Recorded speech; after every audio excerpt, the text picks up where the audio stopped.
Yo, what is going on, you guys? It's your boy King Sanders here, and we are back with another day of sports betting. This is going to be for Thursday, June 23rd slate of MLB action. I'm super excited to dive into it. We only have like 10 games on the slate, but I still think that it's a really good one to look into.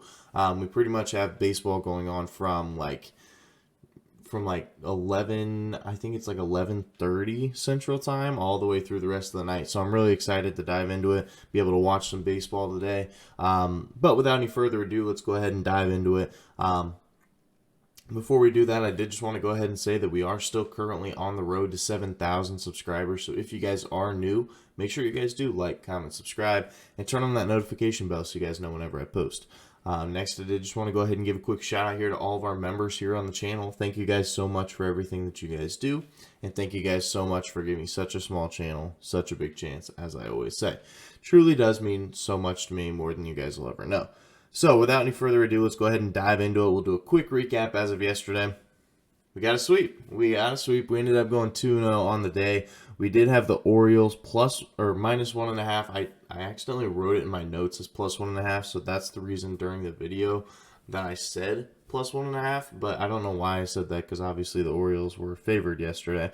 But we had the Orioles minus 1.5. Didn't matter. They ended up winning by I think it was 7-0 was the final score. That one was truly not much of a sweat. They scored early in the first, and it was 1-0 there until about the third, and then after that it was just one after another.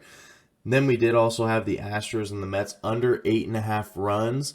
That was a sweat and a half. That one was absolutely sweaty. I think that there was 4 home runs in the first 2 or 3 innings, and I was like, yeah, this could be an issue. They had I think they had 5 runs for 3/4 of the game, and then they ended up with 8. They finished right on the hook, but it ended up going in our favor. That does not happen very often, but they did end up finishing right at 8, so I will take my odds with that. Ended up going 2-0 on the day, profitable day. Hopefully we can duplicate that, because we did even have a plus value cash, which does not happen very often. So ended up working out for us. But let's go ahead and dive into today's plays. I have 2 plays that I really like, and then one more that I'll talk about a little bit that's just a lean. But let's go ahead and dive into it. Our first play of the day, we're taking the Marlins and the Rockies over 8.5 runs at minus 105 odds. Now, if you take a look at it, Miami at home this year, they are 19-11-1 to the over at home this year, which is the best in the MLB with a percentage of 63.3% of the time. Excuse me. So that is really good odds there. I really do like my chances with that one. Also, so far, these 2 teams have played each other twice in the series, and they've had a total of 17 and 11 runs. So both of these 2 teams have scored a lot of runs. And I think the first game was 9-8, and the second game was 7-4. So both these 2 teams have done a really good job at scoring runs just in general. Also, Miami as a home favorite this year, which they are in this situation, they are 12-7-1 to the over. So they do go over a lot more often than not, especially as a home favorite. And on the flip side of things, Colorado, they are 16-13-3 to the over on the road, which is the 3rd best in the MLB. So, once again, both these 2 teams in their in the situations that they're in, Miami at home and Colorado on the road, that both speaks a lot of volume. Both these 2 teams are really good at going over in their respective situations. Also, following a loss, which Colorado, like I said, they did end up losing 7-4 to Miami. They are 21-15-2 to the over after a loss. So they really love to come out slugging after a loss. So hopefully they do that for us once again. Also, Miami's pitcher today, Braxton Garrett, he does have a 4.85 ERA on the year, so, nothing too crazy. But at home this year, his ERA is 10.8, so I will be riding with that. Hopefully he does have another rough game here for us.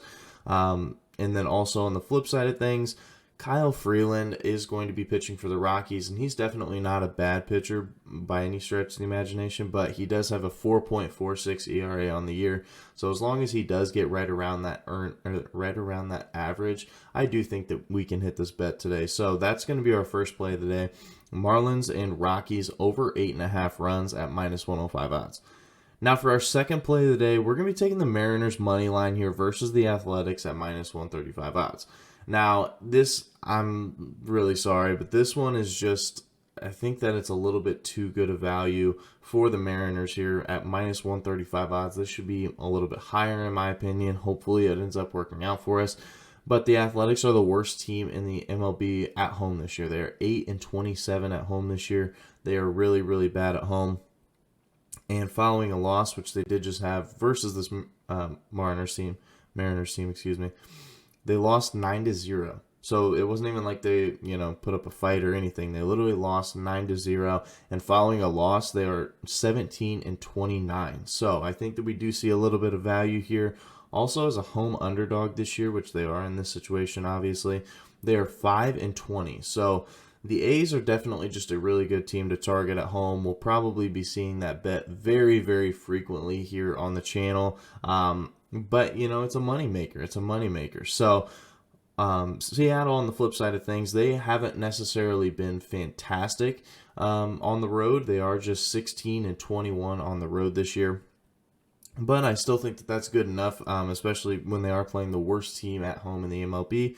Also, as a road favorite this year, Seattle is 6-2. So, they're pretty good as a road favorite. So anytime that they are favored on the road, they usually do end up getting it done. They are also 16-11 as a favorite. So they aren't favored very often, but when they are, they really take care of business. So now I will say though, for the A's, this is the only thing that does make me a little bit nervous is Frankie Montas is going to be on the mound for the A's, which is why I didn't take the first 5. I wanted to take the first 5, Mariners money line, but I just didn't really trust it. I think I'm going to rely more on the bullpen to blow the game as opposed to the starting pitcher, because Montas is going to be on the mound. He is 3-7 on the year, so definitely not great, but he does have a 3.53 ERA, which is pretty solid. And so that did scare me a little bit, but on the flip side of things, Robbie Ray is also a pretty good pitcher as well. He's 6-6 on the year, a 4.25 ERA. So not necessarily great, but in his last 5 games, he has had a 3.3 ERA, so he is definitely trending in the right direction. So that is going to be our second play. We're going to be riding with the Mariners money line versus the Athletics at minus 135 odds. Now, I will talk about this lean just because I do kind of like it, but I just didn't want to make it an official play because it does make me nervous. But I'll probably, put a little bit of a side bet on it. But I do like the Astros and the Yankees over 8.5 runs, and the reason being is mostly just because this is going to be their first time matching up all year, and I think we do see a slugfest between these two teams because these two teams are pretty much like, they're both like top 3 or top 5 teams in the entire MLB win-loss record-wise, and so I do think that we could see a huge slugfest here between these two teams, make it a very exciting baseball game, so I do like the over 8.5 as well. So that is going to do it for today's video. If you guys did enjoy, make sure you guys like, comment, subscribe, and turn on that notification bell so you guys know whenever I post. Like I said, we are on the road to 7,000 subscribers, so if you guys are new, make sure that you guys are subbed. But that's going to do it for me. This is King Sander signing out. Peace.